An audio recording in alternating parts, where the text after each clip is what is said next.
Search for workflow automation on Kubernetes and you get one answer. Run N8N in a cluster. It works, until you want a second replica. Then you need queue mode and everything on this list. Here's the other way. 3 replicas, 1 cron line. 3 executions a minute, 4 when a pod restarts. Keep that number in mind. 1 manifest. A namespace, a throwaway Postgres, permission to list pods, a headless service, the config, and the deployment at 3 replicas. Apply it and wait for the rollout. Expect 1 restart on the first apply. The agents come up before Postgres is listening, and a node that can't reach the database it coordinates through exits instead of running uncoordinated. 3 pods on 3 different nodes. And that's the whole deployment. No queue, no broker, no separate workers, no third deployment for webhooks. The same pod serves your routes, runs the scheduler, takes webhooks, and speaks MCP, because those are all just interfaces in one file. Step 1. Say that it is a cluster. 2 lines on every pod, the database they share, and a declaration that this agent is one of several.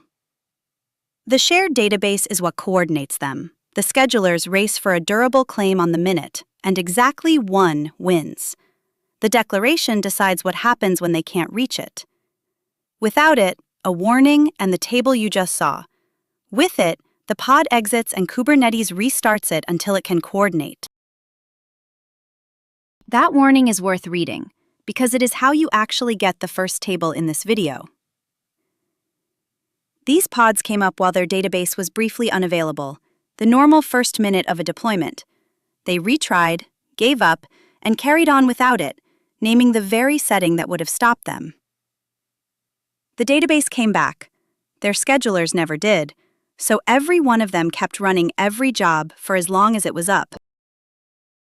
Same query, same 3 pods, coordination on. 1 run a minute by 1 pod for 10 minutes straight. A pod that restarts still loses the race, so the attempts that used to become extra executions now become nothing at all. Step 2. Scale out. This is the entire scaling story. 5 replicas. Nothing else changes. No mode to switch on, no second deployment, no environment variable to move to the right pods. Health reports 5 peers and 5 successful checks straight away, because Discovery reads the live endpoint list rather than a number you configured somewhere. And the cron keeps writing exactly 1 row a minute. 5 schedulers racing, 1 winner. This is the part with no equivalent elsewhere. A workflow that can see its own cluster. Discover returns the live members of a service, and the next actions fan out across all of them.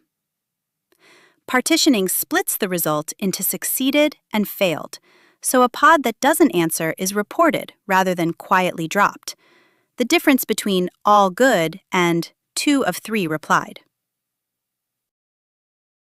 And out of that same config, without asking for it, an OpenAPI document, Prometheus metrics per route, and a trace for every request that tells you whether the slow nightly job was your database or the API it called. No second deployment for any of it. The manifest, the pack, and the docs are all at airpipeio. And the install guide picks up where this left off. The Helm chart, customize overlays, resource limits, and an ingress resource.